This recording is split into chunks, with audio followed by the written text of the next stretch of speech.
আসসালামু আলাইকুম। চলমান লাইভ ক্লাসে শিক্ষার্থী সহ সংযুক্ত সকলকে আমার পক্ষ থেকে জানাচ্ছি আন্তরিক শুভেচ্ছা ও অভিনন্দন।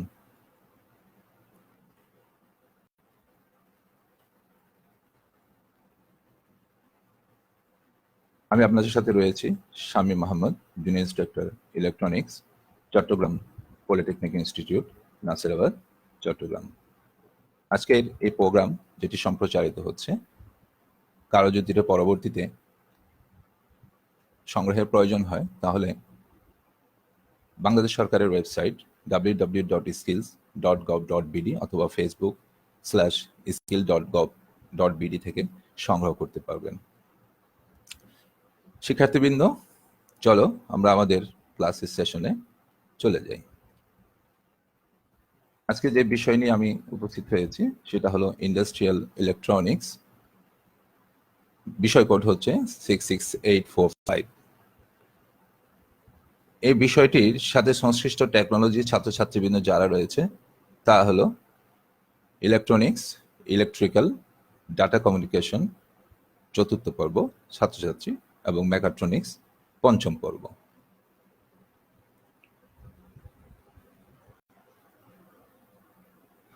আজকে প্রথম ক্লাসটি তোমাদের অনুষ্ঠিত হতে যাচ্ছে। এই সাবজেক্টের মধ্যে সর্বমোট চ্যাপ্টার আছে 12টি। সবগুলো চ্যাপ্টার দিয়ে আমরা যে এইম বা যে অবজেক্টিভটা আমাদের রয়েছে তা আমি সংক্ষিপ্ত আকারে তোমাদের সামনে এখানে তুলে ধরার চেষ্টা করেছি। এটা তোমরা আগে দেখেছো, আবার তোমাদের সামনে একটু করে তুলে ধরলাম যাতে আমাদের বুঝতে সুবিধা হয়।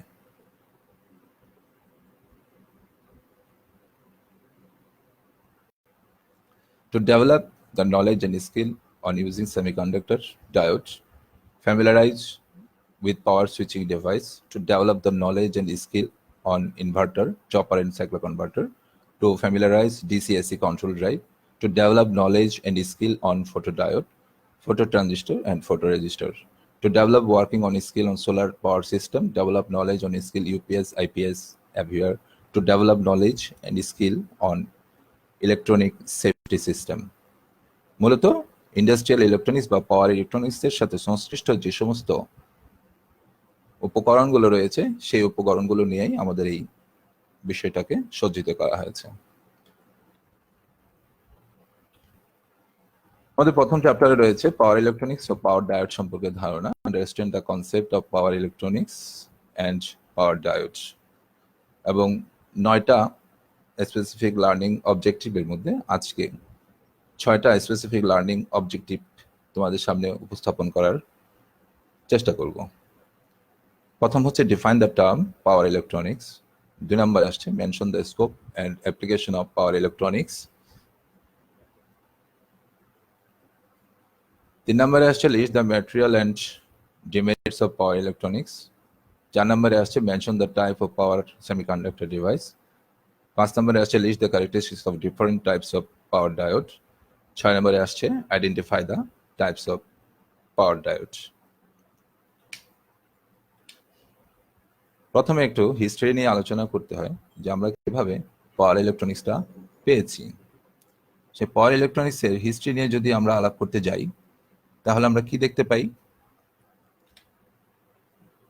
একটা ডায়াগ্রাম দেওয়া হয়েছে। ডায়াগ্রামটা 1900 সাল থেকে 1980 সাল পর্যন্ত এক্সপান্ডেড এবং সামনের দিকে এগিয়ে যাচ্ছে। প্রথম পাওয়ার ইলেকট্রনিক্সের সূত্রপাত হয়, পাওয়ার ইলেকট্রনিক্সের ধারণা জন্মায় 1900 সালে। প্রথম যে আবিষ্কারটা ছিল সেটা হলো mercury arc rectifier, vacuum tube rectifier এবং থাইরেট্রন টিউব। এই ডিভাইসগুলোর মাধ্যমে তখন ইন্ডাস্ট্রিয়াল অপারেশন কিংবা পাওয়ার ডিভাইস যেগুলো রয়েছে, যেমন মোটর রয়েছে, ড্রাইভ রয়েছে, এসি ড্রাইভ রয়েছে, ডিসি ড্রাইভ রয়েছে, এই সমস্ত ডিভাইসগুলোকে নিয়ন্ত্রণ করার জন্য তখন mercury arc rectifier, vacuum tube rectifier এবং থাইরেট্রন টিউবগুলোকে ব্যবহার করা হতো। 1957 সালের দিকে আবিষ্কার হলো থাইরিস্টর। থাইরিস্টর ছিল একটি solid state device, semiconductor based একটি ডিভাইস। এইটা আবিষ্কার হওয়ার পর থেকে এখন পর্যন্ত যুগ যুগ ধরে শুধু উন্নতিই হয়ে এসেছে। সেটা ছিল 1957। তারপর হলো পাওয়ার ডায়োড এবং থাইরিস্টর একসাথে কাজ করলো যুগপদভাবে। 1970 সালের মাঝামাঝি সময়ে first switching fully control semiconductor ডিভাইসগুলোর আবিষ্কার হলো, তখন পাওয়া গেল জিটিও, জিটিআর, পাওয়ার মসফেট, থাইরিস্টোর এবং মাইক্রোপ্রসেসর মতো অত্যাধুনিক নিয়ন্ত্রণকারী ডিভাইস। এরপরে 1980 সাল পর্যন্ত তারাই ইন্ডাস্ট্রিয়াল অপারেশনগুলো নিয়ন্ত্রণের জন্য ব্যবহার হয়ে আসছিল। এরপরে পাওয়া গেল 1980 সালের পরে আইজিবিটি, পাওয়ার মসফেট, থাইরিস্টোর। এই উদ্ভাবনগুলো দিয়ে অদ্যাবধি পাওয়ার ইলেকট্রনিক্স ইন্ডাস্ট্রির জগতের মধ্যে দাপিয়ে বেড়াচ্ছে। সামনে আরো নতুন নতুন অনেকগুলো আবিষ্কার, অনেকগুলো আবির্ভাব আমাদের সামনে চলে আসছে, যেগুলো আমাদের ইন্ডাস্ট্রিকে আরো অনেক বেশি শক্তিশালী করে তুলবে। তাহলে আমরা কি পেলাম? 1900 সাল থেকে 1980 থেকে এবং অদ্যাবধি আমাদের পাওয়ার ইলেকট্রনিক্সের একটি শতবর্ষের হিস্ট্রি কিন্তু চলে এসেছে।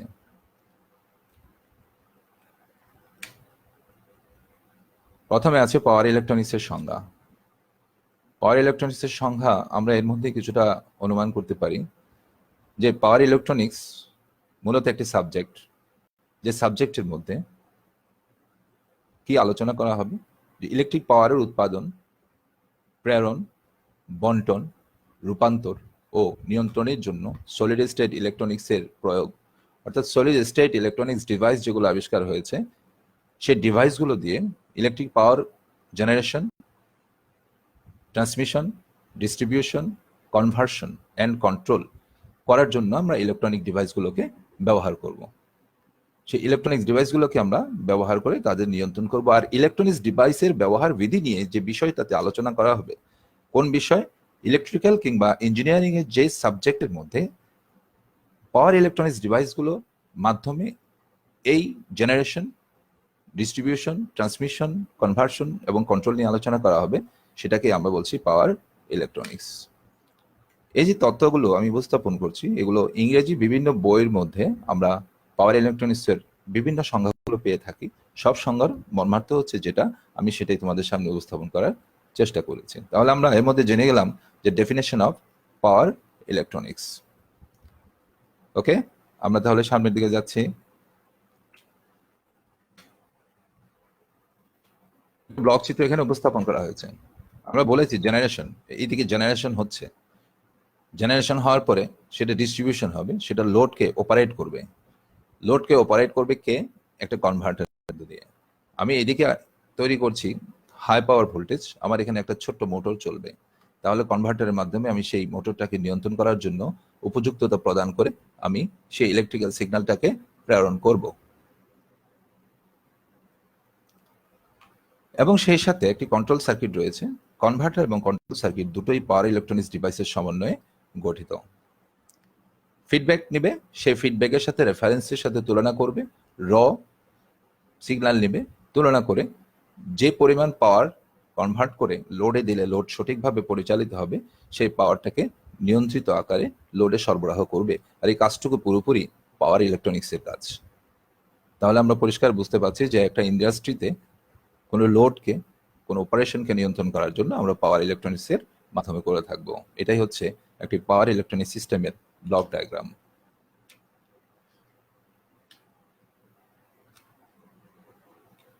আরো একটা ব্লক ডায়াগ্রাম দিয়েছি, একটু ইলাবোরেট করেছে। ইনপুটে এসি এবং ডিসি পাওয়ার আনরেগুলেটেড, পাওয়ার কনভার্টার, এখানে একটা সেন্সর যেটা ফিডব্যাক কিভাবে আসবে, একটা সেন্সরের মাধ্যমে আসবে। আর এখানে রয়েছে আউটপুট এসি কিংবা ডিসি, তা দিয়ে আমি একটা মোটর কিংবা একটা ডিভাইস, একটা ওভেন, যে কোনো একটা ইন্ডাস্ট্রিয়াল কম্পোনেন্টকে, ইন্ডাস্ট্রিয়াল ইকুইপমেন্টকে আমি পরিচালনা করব। একথায় বলা যায় যে power electronic converters the heart of the power electronics, that is power electronic কনভার্টারটাই হচ্ছে মূলত পাওয়ার ইলেকট্রনিক্সের আলোচনার মূল বিষয়বস্তু। ঠিক আছে, আমরা এখান থেকে মোটামুটি একটা পাওয়ার ইলেকট্রনিক্স কি কাজ করতে পারে সে বিষয়ে সম্যক ধারণা পেয়ে গেলাম। ইলেকট্রনিক্স ও পাওয়ার ইলেকট্রনিক্সের মূল পার্থক্য হচ্ছে ইলেকট্রনিক্সের লো পাওয়ার, লো কারেন্ট, লো সিগন্যাল বিষয় নিয়ে আলোচনা করা হবে, এবং পাওয়ার ইলেকট্রনিক্সে হাই ভোল্টেজ, হাই কারেন্ট ও high power electrical energy transmission ও নিয়ন্ত্রণের বিষয় নিয়ে আলোচনা করা হবে। এই হচ্ছে আমাদের, আমরা আসতেছি স্কোপ অফ পাওয়ার ইলেকট্রনিক্স। পাওয়ার ইলেকট্রনিক্সের ডিভাইস সমূহ দিয়ে আমরা কি কি কাজ করতে পারি, কতটুকু রেঞ্জ পর্যন্ত তারা আমাদের কাজ করে যেতে পারে, দুটো অংশ এখানে দেখা যাচ্ছে। একটা হচ্ছে পাওয়ার লেভেল। এখানে কি দেখা যাচ্ছে? Power level. আর উপরে আছে কি? হার্জ। 100 হার্জ থেকে 100 কিলো হার্জ এবং গিগাওয়াট পর্যন্ত। এটা হচ্ছে ওয়াট। 0.1 ওয়াট থেকে মোর দেন 2.2 গিগাওয়াট পর্যন্ত সে আমাদেরকে সার্ভ করে যেতে পারবে, যে এত ক্ষুদ্র থেকে অত্যাধিক পাওয়ার সমৃদ্ধ যে কোনো ডিভাইসকে সে নিয়ন্ত্রণ করতে পারবে। এবং তাদের যে নিয়ন্ত্রণ করার এরিয়া, সেই এরিয়াগুলো এখানে সুন্দরভাবে দেওয়া আছে। আমরা সেই এরিয়াগুলো পরবর্তীতে ভালো করে মুখস্থ করে নেব। ঠিক আছে? 0.1 ওয়াট থেকে 10 ওয়াট পর্যন্ত ব্যাটারি অপারেটেড ইকুইপমেন্ট বা ফ্ল্যাশ স্ট্রোব এগুলো। আর ম্যাক্সিমাম ওয়াটের মধ্যে যাচ্ছে স্যান্ডি পন্ড সাবস্টেশন, যেটা 2.2 গিগাওয়াট পর্যন্ত পাওয়ার খরচ করতে পারে। অ্যাপ্লিকেশনের কথা বলতে গেলে অনেক বিস্তৃত এরিয়াতে আমরা কিন্তু পাওয়ার ইলেকট্রনিক্সের ব্যবহার করে থাকি। এখানে 6টা ক্যাটাগরিতে তাদের ভাগ করা হয়েছে।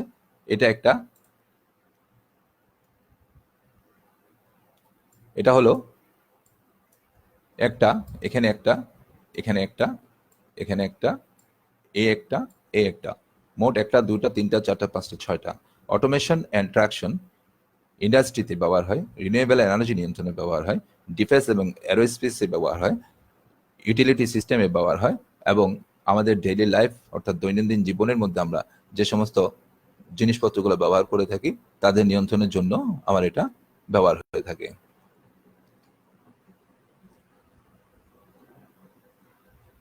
ঠিক আছে, আসি অটোমোটিভ এবং ট্র্যাকশনে কি আছে। Modern traction system. ট্র্যাকশন মূলত ব্যবহার হয় ট্রেনে যে বগিগুলো রয়েছে, বগিকে অপারেট করার জন্য কিছু বড় বড় ডিসি মোটর ব্যবহার করা হয়। সেগুলো নিয়ন্ত্রণ করার জন্য আমরা ইন্ডাস্ট্রিয়াল অটোমেশনের ব্যবহার করতে পারি। সেখানে আমাদের পাওয়ার ইলেকট্রনিক্স ডিভাইস লাগে, শিপে লাগে, পাওয়ার স্টিয়ারিংয়ে লাগে, পরিচালনার জন্য লাগে। সাবওয়ে মাটির নিচ দিয়ে কোনো রাস্তা, সেটা সড়কপথ হতে পারে, সেটা রেলপথ হতে পারে, যদি থাকে সেটা নিয়ন্ত্রণে লাগে। হাইব্রিড ইলেকট্রিক ভেহিকলস এবং ফর্কলিফট নিয়ন্ত্রণের জন্য প্রয়োজন হয়। এরপর রয়েছে ইন্ডাস্ট্রিতে রয়েছে রোলিং মিল, এলিভেটরস, পাম্পস, সিমেন্ট মিল, কনস্ট্রাকশন মেশিনারিজ। এরপরে রয়েছে উইন্ড সিস্টেম, রিনিউয়েবল এনার্জি এবং সোলার সিস্টেম। রিনিউয়েবল এনার্জির দুটো অংশ রয়েছে, একটা উইন্ড সিস্টেম, একটা সোলার সিস্টেম। ডিফেন্স এবং এরোস্পেস, স্যাটেলাইট ও স্পেস শাটেলস এবং এয়ারক্রাফটের মধ্যেও আমাদের ইন্ডাস্ট্রিয়াল অটোমেশনের ব্যবহার হয়ে থাকে।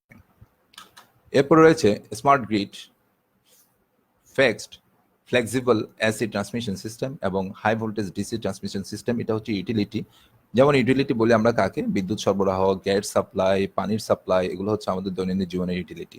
ঠিক আছে, এই ইউটিলিটিগুলোতে আমরা কিন্তু সেই নিয়ন্ত্রণের কাজটা করছি।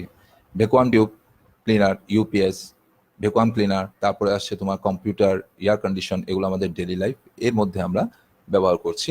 কাকে? পাওয়ার ইলেকট্রনিক্সকে। পাওয়ার ইলেকট্রনিক্সের এই বিস্তৃত ক্ষেত্রের মধ্যে অল্প কয়েকটি তোমাদের সামনে আমি তুলে ধরলাম।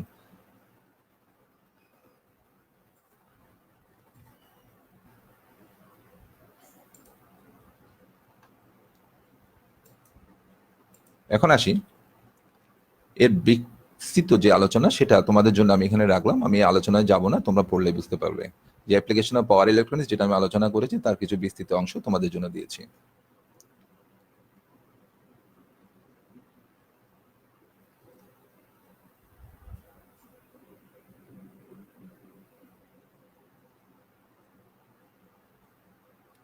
অ্যাপ্লিকেশন অফ পাওয়ার ইলেকট্রনিক্স, এটার আরেকটা ক্ষেত্র দেখালাম এখানে। সে ক্ষেত্রটা হলো কি, এদিকে পাওয়ার দেখানো হচ্ছে, এদিকে ফ্রিকোয়েন্সি দেখানো হচ্ছে, যে 10 থেকে 1 মেগাহার্জ আর এদিকে 10 থেকে 100 মেগা ওয়াট পর্যন্ত, ভিএ পর্যন্ত আমাদের বিস্তৃত এলাকার যে পাওয়ার ইলেকট্রনিক্স ডিভাইসগুলো ব্যবহার হচ্ছে তাদের বিভিন্ন অবস্থানটা এখানে দেখানো হয়েছে। এবং এই ড্যাশড লাইন দিয়ে দেখানো হয়েছে যে জিটিও বর্তমান যে এরিয়াটুকুতে ব্যবহার করছে সেটা ধরা যায় যে 5 মেগাওয়াট, এবং এদিকে আছে সে 1 কিলো হার্জ। জিটিওকে এমনভাবে আরো প্রগ্রেস করা হচ্ছে, ডেভেলপ করা হচ্ছে যে সেটা 1 কিলো হার্জের উপরে, এবং এদিকে প্রায় 10 মেগাওয়াটের কাছাকাছি ওয়াট নিয়ে সে কাজ করতে পারবে। এভাবে প্রত্যেকটা ইলেকট্রনিক ডিভাইসকেই আমরা আরো এক্সপানশনের এরিয়াতে রাখতে পারি। বোঝা যাচ্ছে তো?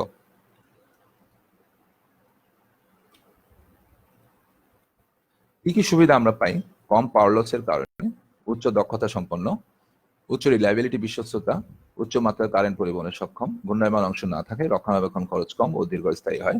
ইলেকট্রোমেকানিক্যাল সিস্টেমের তুলনায় এর কার্যকারিতা খুব দ্রুত হয়, আকারে ছোট, ওজনে কম হয়, স্থাপনে কম জায়গা প্রয়োজন হয় এবং ইনস্টলেশন খরচ কম, নয়েজ ও তাপীয় অপচয় খুবই কম হয়, উৎপাদন খরচ কম ও অপারেশন সহজ, এবং এই ডিভাইসগুলোকে সহজে নিয়ন্ত্রণ করা যায়।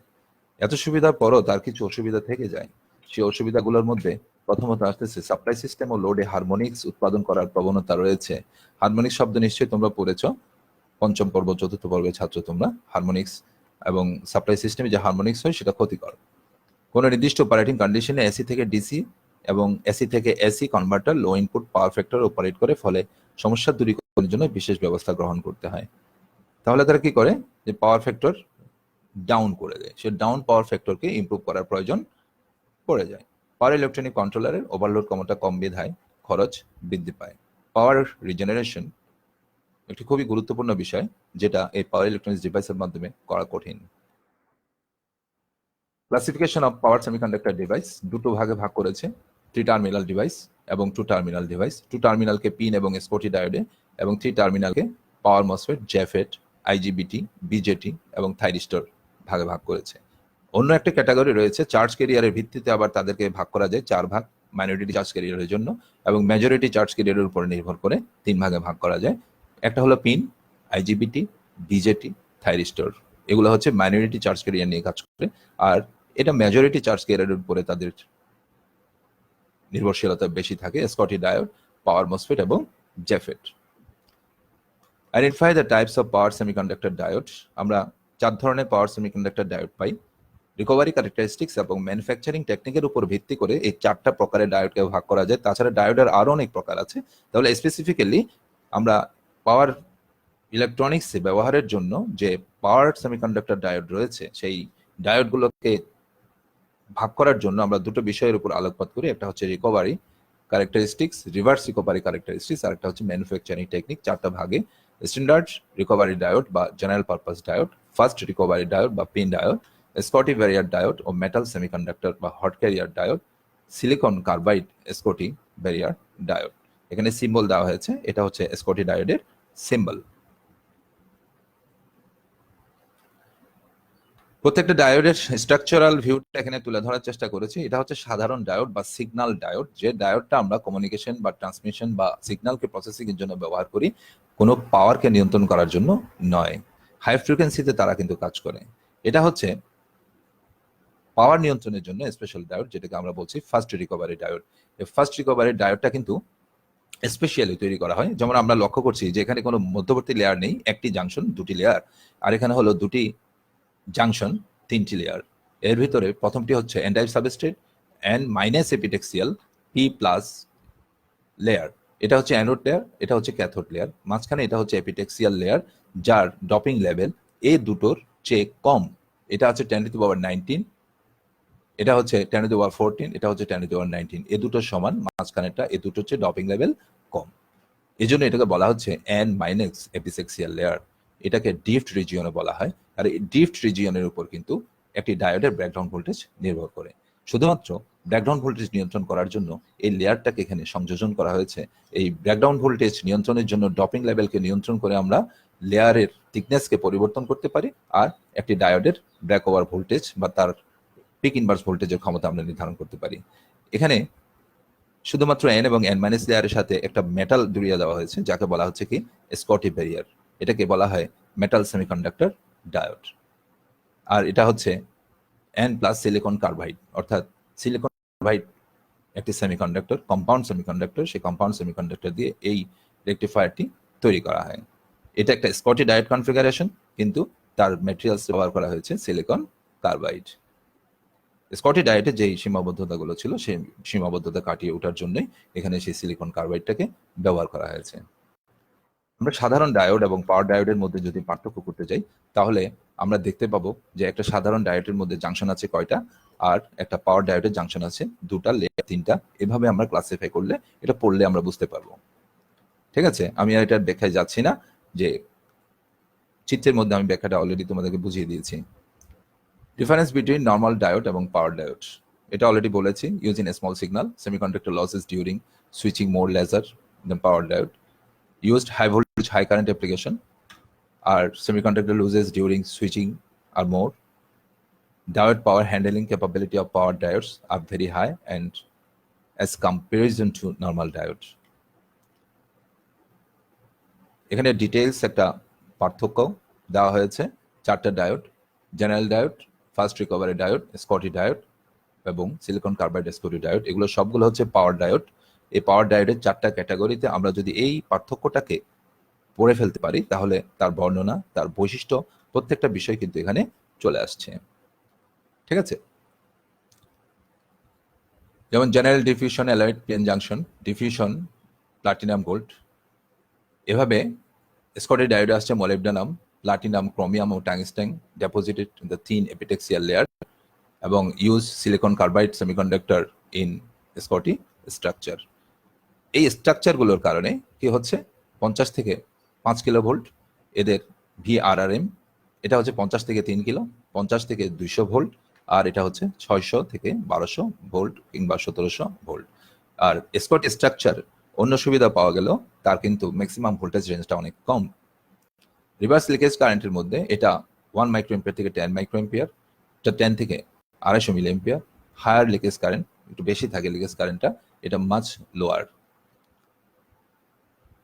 অন স্টেট ভোল্টেজ ড্রপ, অর্থাৎ একটা ফরওয়ার্ড বাইস কন্ডিশনে তার ভোল্টেজ ড্রপ 0.7 থেকে 1.2, 1.3 থেকে 3.6, 0.5 থেকে 1.5 থেকে 0.45 এবং 3 থেকে 4 ভোল্ট পর্যন্ত ড্রপ হয় সিলিকন কার্বাইড স্কটিতে। Forward current rating 1 ampere to several thousand ampere, less than 1 to several thousand, 1 to several 300 এবং 1 এম্পিয়ার টু 40 এম্পিয়ার।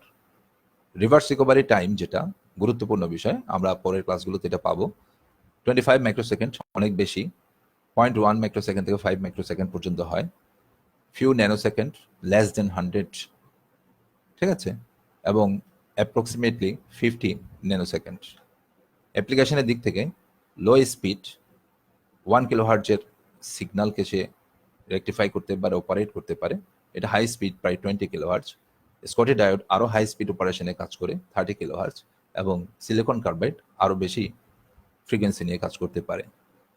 ইউজেসের মধ্যে রেকটিফায়ার, ব্যাটারি, ওয়েল্ডিং ইত্যাদি ফাংশনে ব্যবহার হয়। Used in DC to DC converter, inverter, free wheeling diode, এগুলোতে ব্যবহার হয়।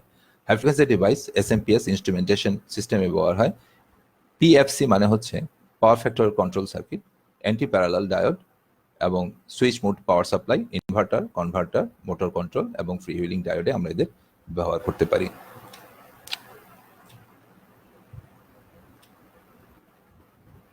এখানে আরো কিছু স্পেসিফিক প্যারামিটার দেওয়া আছে। তোমাদের ইচ্ছা করলে নেটে ঢুকে, আমরা যদি এখন অ্যাডভান্সমেন্ট অফ টেকনোলজির ক্ষেত্রে আমরা টেকনোলজি বেসড এডুকেশনে রয়েছি, এটাও কিন্তু টেকনোলজি বেসড এডুকেশনের অংশ। এখানে যে স্পেসিফিকেশন দেওয়া আছে, আমরা 1N93913 স্পেসিফিকেশন স্পেসিফিক্যালি পাচ্ছি কত, রেটেড VRRM হচ্ছে 400 ভোল্ট এবং তার ম্যাক্সিমাম ফরওয়ার্ড কারেন্ট হচ্ছে 30 এম্পিয়ার, এবং ফরওয়ার্ড ভোল্টেজ ড্রপ, ফরওয়ার্ড বাইস কন্ডিশনে পিএন জাংশনের যে ড্রপ সেটা হচ্ছে 1.1 ভোল্ট এবং তার রিভার্স রিকভারি টাইম হচ্ছে 40 ন্যানোসেকেন্ড। অপরদিকে ফার্স্ট রিকভারি ডায়োডের হচ্ছে 60 ন্যানোসেকেন্ড, অনেক ডিফারেন্স। এটা হচ্ছে আলট্রা ফাস্ট, ঠিক আছে, এবং স্কটি ডায়োডের ক্ষেত্রে সেটা আরো কম হবে, এটা এখানে উল্লেখ করেনি। 1.6 আমাদের পাওয়ার ডায়োড সম্পর্কে রয়েছে। আজকে মনে হয় পুরো অংশ শেষ করা যাবে না, এরপর আমি কিছুটা পড়ে দিচ্ছি। যে পাওয়ার ডায়োডের যে জেনারেল পারপাস ডায়োডের যে স্ট্রাকচার সেটা অলরেডি আলোচনা করেছি। আর এই যে লেয়ারটা রয়েছে, এই লেয়ারটা যে কনস্ট্রাকশন, সেখানে তার রিভার্স রিকভারি টাইম হচ্ছে 25 মাইক্রোসেকেন্ড। আমরা এখন রিভার্স রিকভারি টাইম কি পড়িনি, এটা আমাদের আপাতত মনে রাখতে হবে। আমরা নেক্সট ক্লাস যেটা আগামী বুধবারে পাবো সেদিন পড়বো। এটা গঠনটা সম্পূর্ণরূপে এখানে দেওয়া আছে, আমি অলরেডি ব্যাখ্যা করেছি যা, সেটাই এখানে লেখা আছে, তোমরা দেখলেই পাবে। এখানে প্রত্যেকটা অংশ লেখা আছে। এটা মূল প্রতিপাদ্য বিষয় হচ্ছে, যেই লেয়ারটা আমরা দেখেছি, এই লেয়ারটার থিকনেসের উপর সবকিছু নির্ভর করছে, যে তার রিভার্স রিকভারি টাইম কত হবে, তার ডিপ্লেশন লেয়ার কতটুকু হবে এবং তার ব্রেকডাউন ভোল্টেজের পরিমাণ কতটুকু হবে। এই কথাটাই এখানে লেখা আছে, আমি আন্ডারলাইন করে দিয়েছি। Description of power diode, same কথাগুলো এখানে আবার লিখেছি যে কিভাবে পাওয়ার ডায়োড কাজ করে। এই যে এই জায়গাটা আমরা যেটা পেলাম, এখান থেকে হোল প্রবেশ করে অপারেশনের সময় এদিক থেকে ইলেকট্রনগুলো আসে, হোল এবং ইলেকট্রন আসার পর এখান থেকে কারেন্টটা প্রবাহিত হয়। এটাকে বলা হচ্ছে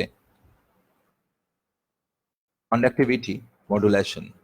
এই প্রক্রিয়ায় এটা কাজ করে থাকে, আর সেজন্য এইটাকে বলা হয় ড্রিফট রিজিয়ন।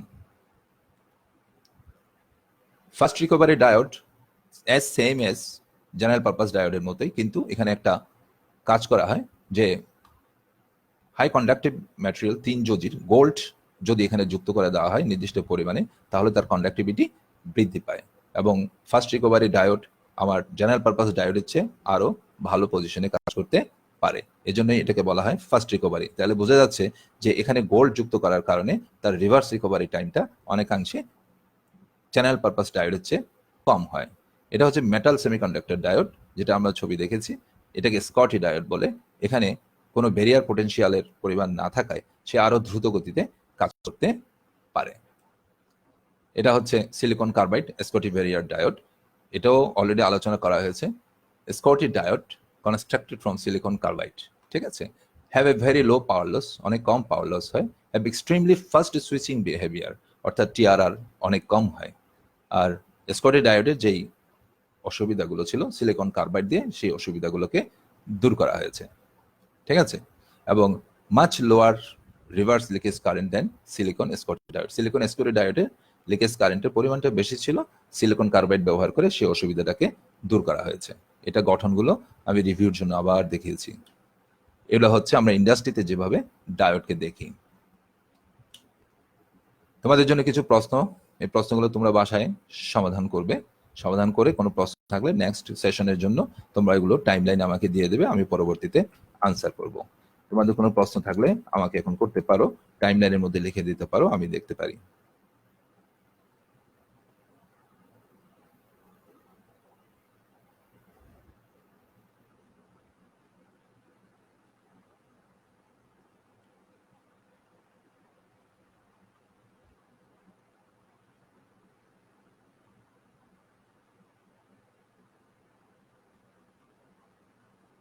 আরো কোনো কোয়েশ্চেন থাকলে আমাকে টাইমলাইন লিখে দাও, আমি দেখার চেষ্টা করছি।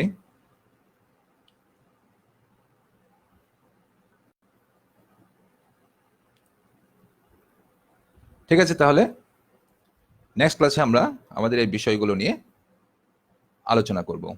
যে mention the reverse recovery characteristics of power diode, mention the VA characteristics of series connected diode, mention the VA characteristics of parallel connected diode। এই ক্লাসটি যদি আবার ভিজিট করতে চান তাহলে এই ওয়েবসাইট এবং ফেসবুক গ্রুপের মধ্যে এই ক্লাসটির রেকর্ড পাওয়া যাবে, আপনারা সেটা অনুসরণ করতে পারবেন। আর ছাত্রছাত্রীবৃন্দ, আমার সময় প্রায় শেষ হয়ে এসেছে, আমি তোমাদেরকে ধন্যবাদ জানাচ্ছি। আমার ক্লাসটি তোমরা ফলো করার চেষ্টা করবে, কোনো পরামর্শ থাকলে সেটা দেবে। আর নেক্সট ক্লাসের জন্য আমরা যেই টপিকসগুলোর কথা বলেছি সেই টপিকসগুলো বাসা থেকে একটু পড়ে রাখবে যাতে সুবিধা হয়। আমাদের যেই পড়াগুলো পড়ালাম এগুলো নোট ডাউন করবে, এবং পরবর্তীতে কলেজ খুললে আমরা এই পড়াগুলো আমাদের যে ক্লাস টিচার থাকবে সেই ক্লাস টিচারের সাথে আমরা শেয়ার করব, এবং আমাদের পরীক্ষা এবং আমাদের যেই ফাইনাল পরীক্ষা থাকবে সেই পরীক্ষায় আমরা আরো ভালো করার চেষ্টা করব। ধন্যবাদ সকলকে যারা আমার এই লাইভ ক্লাসের সাথে যুক্ত ছিলেন।